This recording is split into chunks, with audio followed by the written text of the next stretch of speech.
Hello, everybody. My name is Andrew Moskos from Boom Chicago, the comedy show and venue right here in Amsterdam.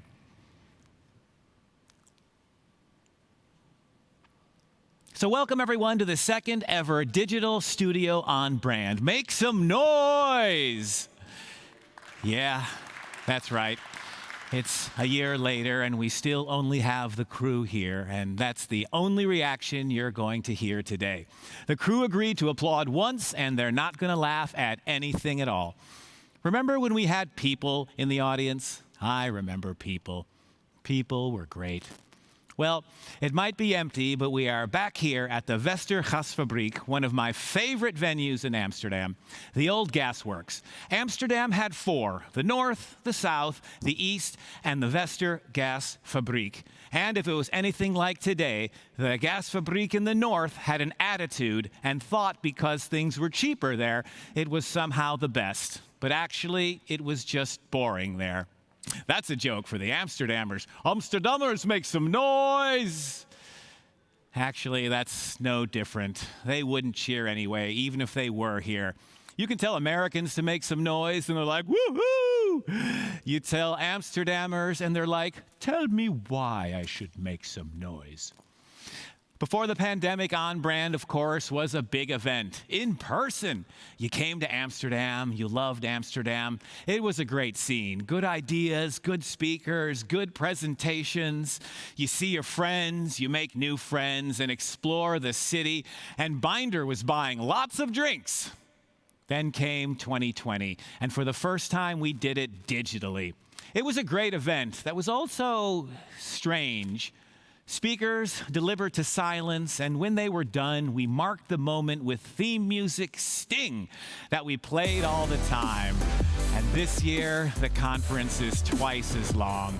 Get ready to hear this music over and over for the next 2 days, and then forever in your nightmares.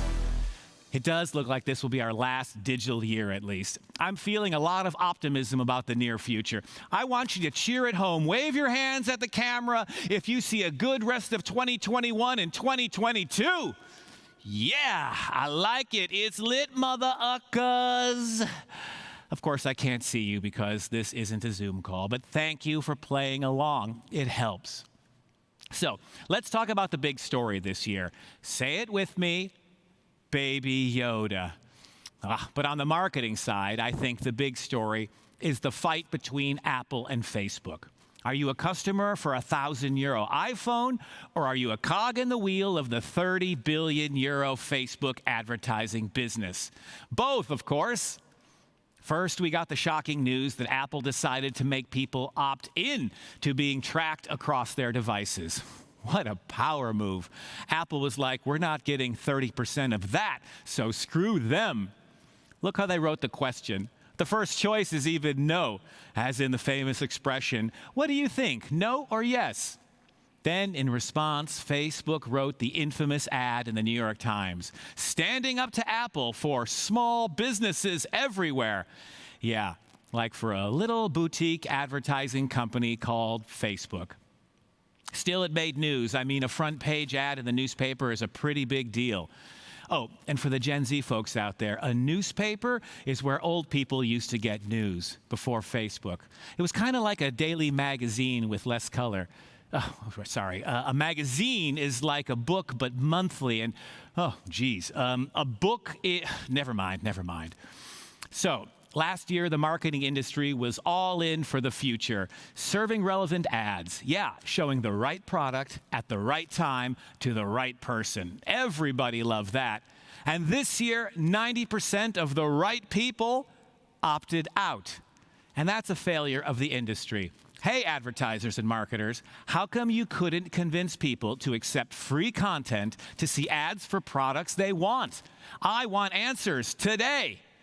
Ironically, people like tailored ads. Spotify plays new music you do like. Netflix suggests shows that you will like. And Amazon knows that customers like you who looked at this go on to buy that. You know, it might work for pornography, too.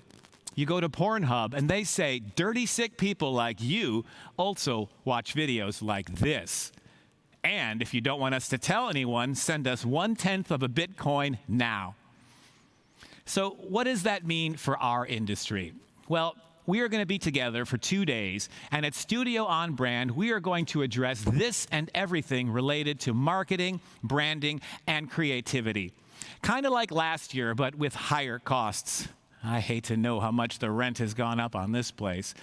I hope next year we don't have to go to the Northern Gasfabrik. Hey, how much are tickets this year? Still free? Geez, even with all these great speakers, beautiful design, and big tech? Well, every time you see one of those sweeping camera shots, appreciate that equipment doesn't come cheap. And laughs from the crew are not included. If they can afford this, I guess Binder really is providing a real value as a creative content engine powering digital experiences. Okay, so that's going to be today. Tomorrow, we're going to get a bit dirtier, like if you brush against one of the walls here. It's going to be more tech-focused. There will be talks from Binder clients and partners, and we're going to get under the hood and see how all this works in practice. How do you aggregate all the data you have, even if you can't access all the important details because of damn Apple?